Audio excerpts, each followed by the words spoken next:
जय माता दी दोस्तों, स्वागत है आपका हमारे YouTube चैनल पर। आज मैं आपको इस वीडियो में सुनाऊंगी दीपावली की एक पौराणिक कथा।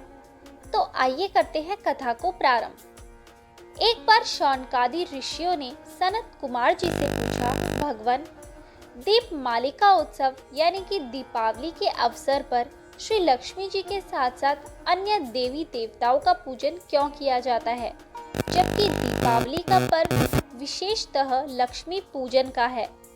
ऋषियों की इस शंका को सुनकर सनत कुमार जी ने कहा, हे ऋषियों, जब दैत्यराज बलि ने अपने भुजबल से अनेक देवताओं को बंदी बना लिया, तो कार्तिक अमावस्या के दिन स्वयं विष्णु भगवान ने वामन रूप धारण करके उसे बांध लिया और समस्त बंदी बनाए गए देवताओं को कारागार से मुक्त करा दिया।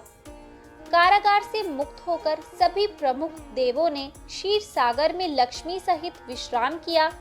इसी कारण दीपावली के दिन लक्ष्मी पूजन के साथ साथ अन्य देवताओं ने भी पूजन व शयन की व्यवस्था करनी चाहिए। ऐसा करने से लक्ष्मी अन्य देवताओं के साथ वहीं विश्राम करेंगी। लक्ष्मी जी तथा देवताओं के शयन के लिए ऐसी शैया बिछानी चाहिए जिसको किसी प्राणी के लिए न प्रयोग किया गया हो। उस शैया पर सुंदर नवीन वस्त्र व चादर बिछाकर तकिया, रजाई आदि लगा दे।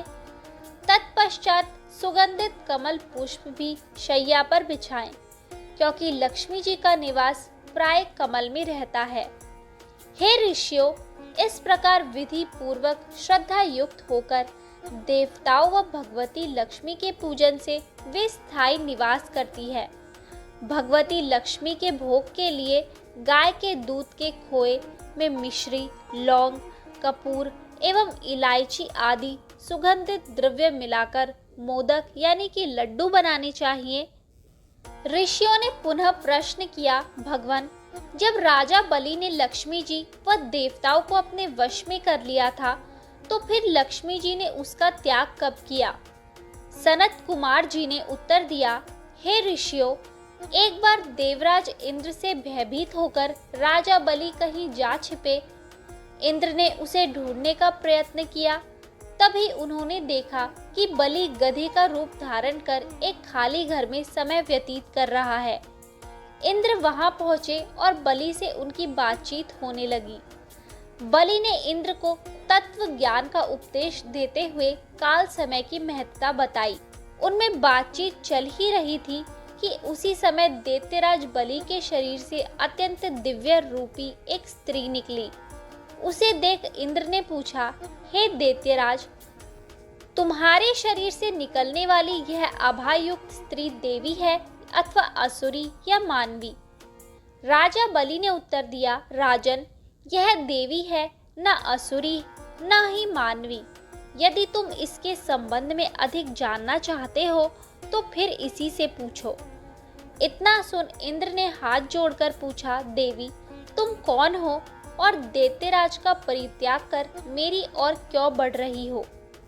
तब मुस्कुराती हुई शक्ति रूपा स्त्री बोली, हे देवेंद्र, मुझे न तो दैत्यराज प्रहलाद के पुत्र विरोचन ही जानते हैं और न उनके पुत्र यह बलि ही।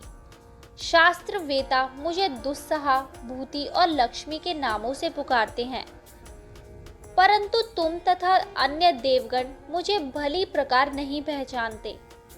इंद्र ने प्रश्न किया, हे देवी, जब इतने दीर्घ काल तक आपने दैत्यराज में वास किया है, तो फिर अब इनमें ऐसा कौन सा दोष उत्पन्न हो गया जो आप इनका परित्याग कर रही हैं? आप यह भी बताने की कृपा कीजिए कि आपने मुझ में ऐसा कौन सा गुण देखा है जो मेरी ओर अग्रसर हो रही है। लक्ष्मी जी ने उत्तर दिया, हे आर्य, मैं जिस स्थान पर निवास कर रही हूँ वहाँ से मुझे विधाता नहीं हटा सकता, क्योंकि मैं सदैव समय के प्रभाव से ही एक को त्याग कर दूसरे के पास जाती हूँ। इसलिए तुम बलि का अनादर न करते हुए इनका सम्मान करो। इंद्र ने पूछा, हे देवी, कृपा कर यह बताइए कि अब आप असुरों के पास क्यों नहीं रहना चाहती? लक्ष्मी जी बोली, मैं उसी स्थान पर रहती हूँ जहाँ सत्य, दान, व्रत, तप, पराक्रम तथा धर्म रहते हैं। इस समय असुर इससे परामुख हो गए हैं। पूर्व जन्म में यह सत्यवादी, जितेंद्रिय तथा ब्राह्मणों के हितैषी थे, परंतु अब यह ब्राह्मणों से द्वेष करने लगे हैं। झूठे हाथों घृत छूते हैं और अभक्ष्य भोजन करते हैं। साथ ही धर्म की मर्यादा तोड़कर विभिन्न प्रकार के मनमानी आचरण करते हैं। पहले ये उपवास एवं तप करते थे, प्रतिदिन सूर्योदय से पूर्व जागते थे और यथा समय सोते थे, परंतु अब यह देर से जागते हैं तथा आधी रात के बाद सोते हैं। पूर्व काल में यह दिन में शयन नहीं करते हैं। दीन दुखियों, अनाथों, वृद्ध, रोगी तथा शक्तिहीनों को नहीं सताते थे और उनकी अन्न आदि से हर प्रकार की सहायता करते थे। पहले ये गुरुजन के आज्ञाकारी तथा सभी काम समय पर करते थे। उत्तम भोजन बनाकर अकेले नहीं खाते थे, वरन पहले दूसरों को देकर बाद में स्वयं ग्रहण करते थे। प्राणी मात्र को समान समझते हुए इनमें सौहार्द, उत्साह, निरंकार, सत्य, क्षमा, दया, दान, तप एवं वाणी में सरलता आदि सभी गुण विद्यमान थे। मित्रों से प्रेम व्यवहार करते थे, परंतु अब इनमें क्रोध की मात्रा बढ़ गई है। आलस्य, निद्रा, अप्रसन्नता, असंतोष, कामुकता तथा विवेकहीनता आदि दुर्गुणों की एकता बढ़ गई है। अब इनकी सभी बातें नियम विरुद्ध होने लगी है। बड़े बूढ़ों का सम्मान व आज्ञा पालन न कर इनका अनादर करते हैं तथा गुरुजन के आने पर आसन छोड़कर नहीं खड़े होते। संतान का शास्त्रोक्त विधि से भली प्रकार पालन पोषण नहीं करते।